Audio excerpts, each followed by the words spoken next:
पंजाब में मेरे को अलग अलग फेडरेशंस मिलने आ रहे थे, वो मेरे को ब्रेन वॉश कर रहे थे। वो वहाँ पर मेरे को ये समझा रहे थे कि आप जो स्टेटमेंट है वो अगेंस्ट देना। उनको ये बता रही थी 2012 में मैं कन्वर्टेड हुई हूँ, 2014 में मेरे निकाह हुए हैं, मेरे डॉक्यूमेंट्स हाई कोर्ट के हैं, आप एक बार डॉक्यूमेंट्स चेक कीजिए मेरे। नमस्कार, मैं अमन यादव और आप देख रहे हैं वीके न्यूज। जम्मू कश्मीर में 2 सिख लड़कियों के जबरन धर्म परिवर्तन और निकाह मामले में बड़ा खुलासा हुआ है। इस मामले में जिस लड़की के लापता होने के दावा किया जा रहा था, अब उसने खुद एक वीडियो शेयर किया है। वो वीडियो में सब कुछ बता रही है। ये वीडियो सामने आने के बाद हर तरफ हड़कंप मच गया। सिख समुदाय में काफी गुस्सा भर गया है। वो सड़क पर उतर आए।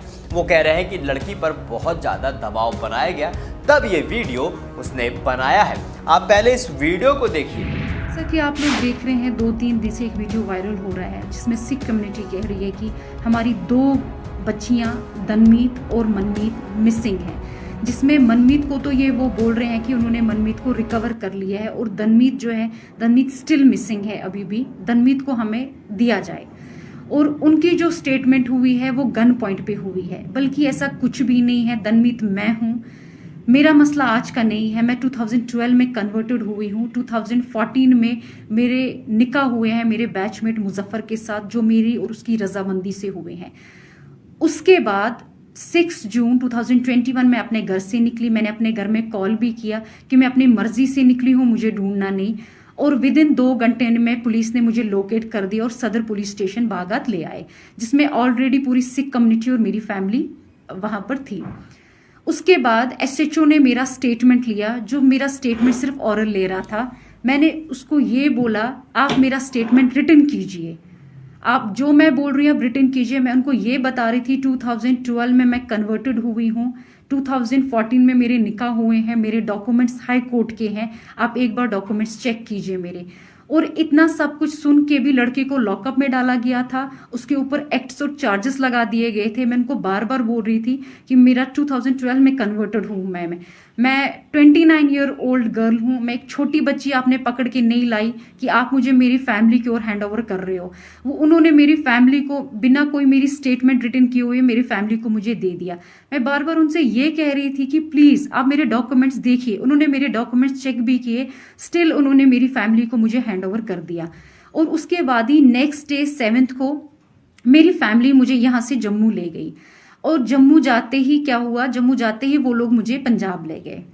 पंजाब में मेरे को अलग अलग फेडरेशंस मिलने आ रहे थे, वो मेरे को ब्रेन वॉश कर रहे थे। वो वहां पर मेरे को ये समझा रहे थे कि आप जो स्टेटमेंट है वो अगेंस्ट देना, लड़के के फेवर में नहीं देना। मैं वहां पर भी सबको यही बोल रही थी कि लड़के ने मेरे को कोई किडनैप नहीं किया है, मैं अपनी मर्जी से आई हुई हूँ। हमारे पास हाई कोर्ट के डॉक्यूमेंट्स है, आप वो देख सकते हो।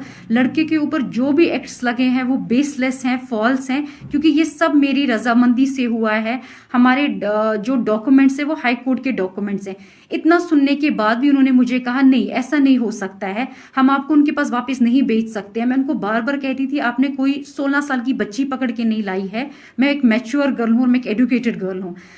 इतना सुनने के बाद भी वो मुझे यही थ्रेटनिंग दे रहे थे कि अगर आपने ऐसा स्टेटमेंट वहां पर दे दिया जो स्टेटमेंट लड़के के फेवर में होगा, तो हमारे शूटर्स वहां पर बाहर आपका वेट कर रहे होंगे, आपको निकलते ही शूट कर दिया जाएगा, या तो वैसा नहीं अगर हम करेंगे एसिड अटैक तो आप पे हो जाएगा, या हम उनकी फैमिली पे एसिड अटैक कर देंगे।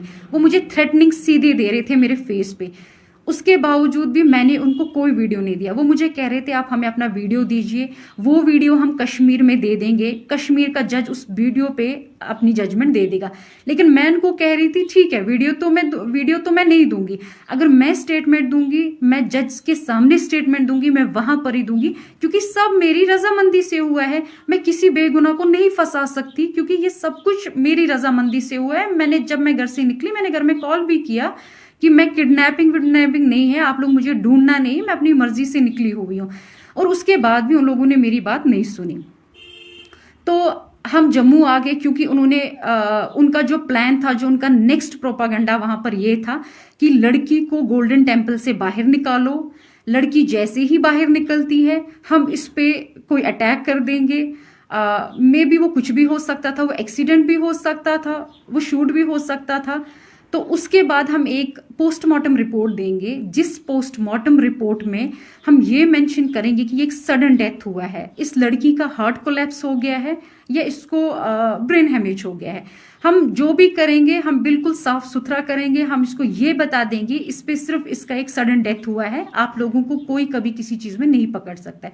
और ये चीज मैंने सुन ली थी, मैंने अपनी फैमिली को मॉर्निंग में इंसिस्ट किया, हम यहाँ पर नहीं रहेंगे, चाहे कुछ भी हो जाए, मैं यहाँ सुसाइड कर लूंगी, हम यहाँ से निकल जाएंगे, हम यहाँ से निकलते हैं, ठीक है जैसा आप बोलोगे, जम्मू में मैं आपको ये स्टेटमेंट दे दूंगी, बट मैं पंजाब में ये स्टेटमेंट कभी भी नहीं दूंगी। और उसके बाद हम लोग जम्मू आ गए। जम्मू आते ही जैसे ही हम एक दिन रुके, नेक्स्ट मैं अपनी फैमिली के साथ 6 जून से लेके 25 जून तक थी। 25 जून को मॉर्निंग में मेरे फैमिली में कॉल आया कि हम कश्मीर पुलिस से हैं, हम गेट के बाहर हैं, आप आइए। तो मेरी फैमिली में 2 बंदे बाहर गए, वो उनसे मिले।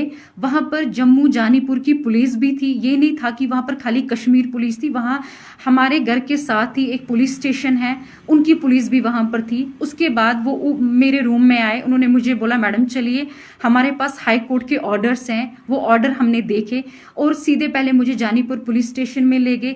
जानीपुर पुलिस स्टेशन के बाद उन्होंने मुझे जानीपुर SHO ने मुझे हैंड ओवर किया कश्मीर पुलिस के हवाले। और उन्होंने को बोला, जब सब उन्होंने हाई कोर्ट के ऑर्डर्स देखे, हाई कोर्ट के डायरेक्शंस देखे, तो उन्होंने बोला आप लड़की ले जा सकते हैं।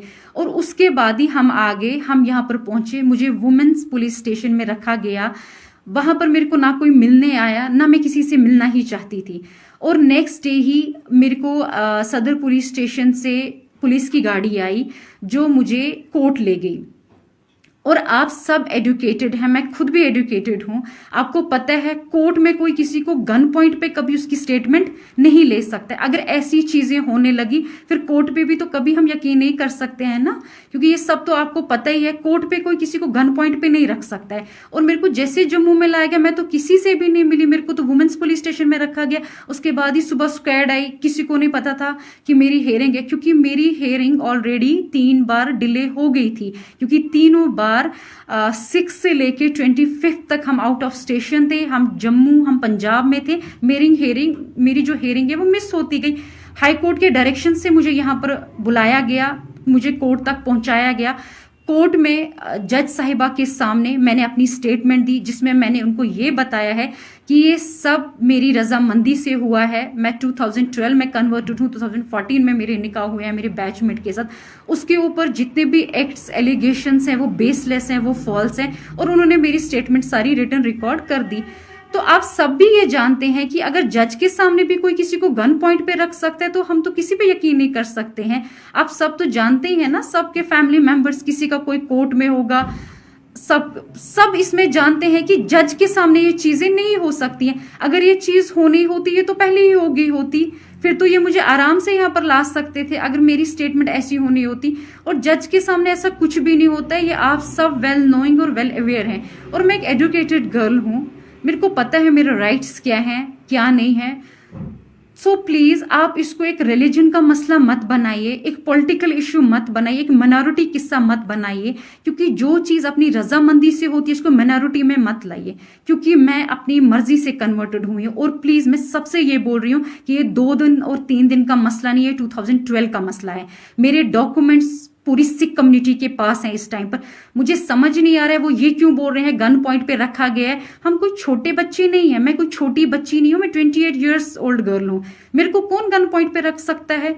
ऐसा है कि ऐसा भी होने लगा, गन पॉइंट पे स्टेटमेंटें होने लगी, फिर तो मुझे लगता है हर एक स्टेटमेंट ऐसी होनी चाहिए।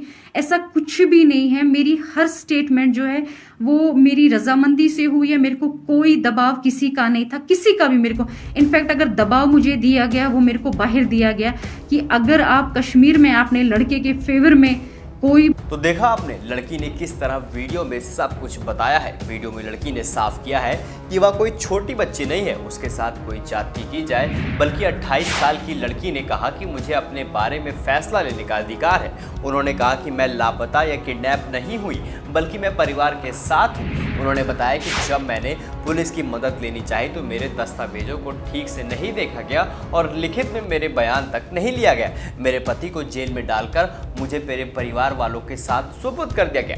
इसके बाद घर वाले मुझे अमृतसर लेकर आ गए, जहां मुझ पर दबाव बनाए जाने लगा। अब इन सबके बाद काफी सवाल उठता है। सवाल ये भी है, क्या लड़की पर किसी तरीके से दबाव बनाए गए तब उसने वीडियो बनाए, या फिर उसको धमकी मिली या उसके परिवार वालों को धमकी मिली तब उसने इस तरीके का वीडियो बनाया है? अब ये सब सवाल जरूर है। अब धीरे धीरे पुलिस इन सब की जांच कर रही है। जैसे जैसे सवालों के जवाब आएंगे हम आपको जरूर बताएंगे। वैसे अगर इन सवालों के जवाब आते हैं तो कई बड़े राज भी खुलेंगे। अब आपकी क्या राय इस वीडियो को लेकर हमें कमेंट सेक्शन में कमेंट करके ज़रूर बताइए। मैं अमन यादव, वीके न्यूज़, दिल्ली।